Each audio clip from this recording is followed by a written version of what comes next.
Yes, my dear friends, so we're starting a lecture in which we'll discuss about the basic difference between resistance and resistivity. बच्चे अगर बात करना चाहो resistance और resistivity दोनों ही conductor की प्रॉपर्टी होती हैं और दोनों का काम फ्लो ऑफ इलेक्ट्रॉन्स को रोकते हैं। थोड़ा सा डिफरेंस है, बच्चे कंफ्यूज हो रहे थे, काफी बच्चे कमेंट भी थे कि सर इसके रिगार्डिंग छोटा सा क्लिप लेके आ जाओ, इसलिए हम डिस्कस कर रहे हैं आज के टॉपिक है, ठीक है। और ऐसे अगर कोई भी डाउट होता है, अगर आप छोटे से टॉपिक चाहते हो तो कमेंट कर दिया करो, जो भी कमेंट कॉमन होंगे उसके रिगार्डिंग हम एक वीडियो पब्लिश करेंगे। देखो क्या है, अगर मैं आपसे बात करूं दोनों को समझेंगे, इस पर कुछ पॉइंट में टैबुलेट करेंगे। रेसिस्टेंस क्या होता है बच्चे? Resistance is the property of a conductor. ये किसी भी कंडक्टर की वो प्रॉपर्टी है जिसकी वजह से वो फ्लो ऑफ इलेक्ट्रॉन्स को रेसिस्ट करता है या फिर रोकता है। इट मीन जब इलेक्ट्रॉन्स फ्लो करते हैं उसके रास्ते में जो भी बैरियर आ रहे हैं, जो भी ऑब्स्टकल्स आ रहे हैं, उन सभी की वजह से आपको क्रिएट होता है रेसिस्टेंस, जिसकी वजह से फ्लो ऑफ इलेक्ट्रॉन्स को रोकते हैं। और मैंने आपको यह भी कहा था, जैसा कि ओम्स लॉ ने कहा भी है कि V equal to I R है। अगर आप बात करूं I की तो I बनता है V बाई आर है। इट मीन रेसिस्टेंस और करंट कैसे हैं? Inversely proportional to each other. जितना ज्यादा रेसिस्टेंस होगा उतना कम क्या होगा बच्चे? करंट होगा। सेकंड हाथ में आता है रेसिस्टिविटी कि सर क्या है? रेसिस्टिविटी भी एक तरह का रेसिस्टेंस ही है। फिर से बोलना, resistivity is also the resistance of a conductor, but लेकिन ऐसा कंडक्टर जिसकी हमने डायमेंशंस बच्चे फिक्स कर रखी हैं। फिर से बोलो, डायमेंशंस क्या कर रखी हैं? फिक्स। मतलब डायमेंशंस क्या है बच्चे? आपने लेंथ को फिक्स कर दिया। मान लो मैं अगर मेरे पास मेरे हाथ में कॉपर का वायर है, मुझे इसकी रेसिस्टिविटी की बात करनी है, तो जब मैं रेसिस्टिविटी की बात करूंगा तो बच्चे हमेशा लेंथ को और एरिया ऑफ क्रॉस सेक्शन को फिक्स कर दूंगा। और लेंथ को कितना फिक्स करेंगे? 1 मीटर। और एरिया ऑफ क्रॉस सेक्शन को कितना फिक्स कर देंगे? 1 स्क्वायर मीटर। तभी बोलते हैं रेसिस्टिविटी एक तरह का रेसिस्टेंस है वो कंडक्टर का जिस कंडक्टर का लेंथ बच्चे आपने 1 मीटर फिक्स कर रखा है और area of cross section 1 square metre है। अब खुद सोच के बोलना, जब मैं रेसिस्टिविटी को डिफाइन कर रहा हूं तो आपने लेंथ और एरिया ऑफ क्रॉस सेक्शन को फिक्स कर दिया। मान लो आपके पास एक कॉपर का वायर है और आपके पास मान लो एक सिल्वर का वायर है। मैंने बात करनी है दोनों की रेसिस्टिविटी की। जब मुझे रेसिस्टिविटी की बात करनी है, मैंने कॉपर वायर का लेंथ कितना फिक्स कर दिया? 1 मीटर। और आपका सिल्वर वायर का भी कितना ले लिया? 1 मीटर। और आपने कॉपर वायर का एरिया ऑफ क्रॉस सेक्शन कितना ले लिया? 1 स्क्वायर मीटर। और आपने सिल्वर का एरिया ऑफ क्रॉस सेक्शन कितना ले लिया? 1 स्क्वायर मीटर। इट मीन जब मुझे रेसिस्टिविटी को डिफाइन करना है तो लेंथ और एरिया को फिक्स करना ही पड़ेगा। जब आप पहले से ही फिक्स कर रहे हो तो सोच के बोलना, क्या रेसिस्टिविटी लेंथ और एरिया ऑफ क्रॉस सेक्शन में डिपेंड करेगा? बिल्कुल नहीं करेगा बच्चे। इसको समझते एक और एग्जांपल से।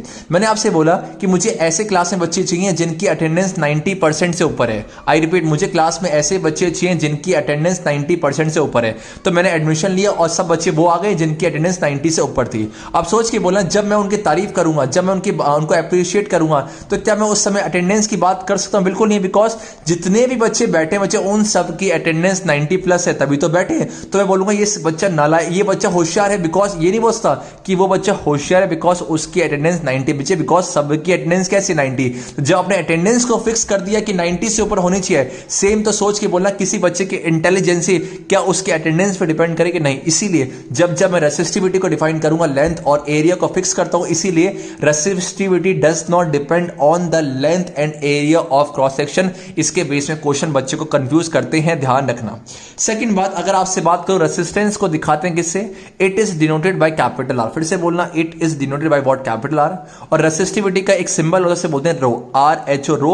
और इसका सिंबल आपको दिख रहा होगा, it is denoted by rho symbol. Okay, ठीक है। अब बताओ, रेसिस्टेंस हमने टॉपिक पढ़ा भी था। ऐसे कौन कौन सी बातें हैं जहां पर रेसिस्टेंस डिपेंड करता है? कि सर पहली बात तो लेंथ में डिपेंड करता है। Yes my dear friends, resistance length के डायरेक्टली प्रोपोर्शनल होता है। जैसे जैसे लेंथ को बढ़ाओगे आपका रेसिस्टेंस ही बढ़ेगा। जैसे जैसे एरिया ऑफ क्रॉस सेक्शन को बढ़ाओगे रेसिस्टेंस घटेगा।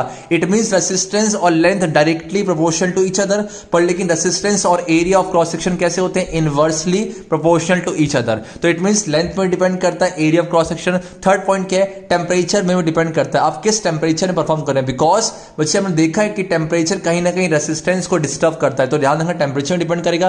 एंड लास्ट क्या है? किस मटेरियल से मिलकर बना है? कॉपर से बना है, सिल्वर से बना है, तो नेचर ऑफ मटेरियल। 4 बातों में डिपेंड करता है। It means it depends on length, area of cross section, temperature and nature of the material. अगर मैं बात करूं रेसिस्टिविटी की, रेसिस्टिविटी सिर्फ टेम्परेचर और नेचर ऑफ मटेरियल पे डिपेंड करता है। जैसा मैंने देखा था, मेरे पास अगर सिल्वर है और कॉपर है, सिल्वर की रेसिस्टिविटी सबसे कम होती है, इसलिए बेस्ट कंडक्टर है। तो ध्यान रखना, नेचर में डिपेंड करेगा और टेम्परेचर में भी डिपेंड करता है। Yes my dear friends. और लास्ट में क्या है, रेसिस्टेंस की एसआई यूनिट क्या होती है, ओम, और रेसिस्टेंस का फॉर्मूला क्या है, R equal to V upon I है। और रेसिस्टिविटी बच्चे क्या होता है, it's SI unit is what ohm metre है। तो ये था इसमें डिफरेंस। आई होप बच्चे अब रेसिस्टेंस और रेसिस्टिविटी में आपको बेसिक 4 डिफरेंस आगे होंगे। फिर से बोलना, रेसिस्टेंस क्या है, it is a property of a conductor by which it obstruct the flow of electrons. Resistivity क्या है कि सर ये भी रेसिस्टेंस है, और उस रेसिस्टेंस है जहां पर आपने लेंथ को फिक्स कर दिया 1 मीटर और एरिया ऑफ क्रॉस सेक्शन को फिक्स कर दिया, yes my dear friends, 1 square metre है।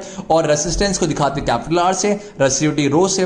रेसिस्टेंस 4 बातों में डिपेंड करता है, length, area of cross section, temperature and nature of material. Resistivity सिर्फ 2 बातों में डिपेंड करते हैं, एंड लास्ट उसकी हमने एसआई यूनिट की बात की। आई होप बच्चे अब क्लियर होगा। ठीक है, आपसे मिलेंगे नेक्स्ट वीडियो में, जहां पर बच्चे जो भी टॉपिक आपका डाउट होता है ना, आपकी फैमिली है, हमारी फैमिली ज्ञानी गीता फैमिली क्लास 10th की है, आप मुझे बता दिया करो, उसके रिगार्डिंग हम वीडियो पब्लिश कर देंगे। ठीक है, तो नेक्स्ट वीडियो में डिस्कशन करेंगे कुछ और नए टॉपिक के साथ। तो चैनल के साथ बने रहने के लिए आप चैनल को सब्सक्राइब कर सकते हो। अगर आपको वीडियो लाइक किया, अगर अच्छी लगी तो लाइक करना, अगर अच्छी नहीं भी लगी, अच्छा कोई दिक्कत है, आप डिसलाइक करो, बस बता देना कि किस फैक्टर में हम डिसलाइक करें, ताकि हम उसे इंप्रूव कर सके। And you can also subscribe channel for better updates. Hare Krishna, take care, God bless you, bye bye.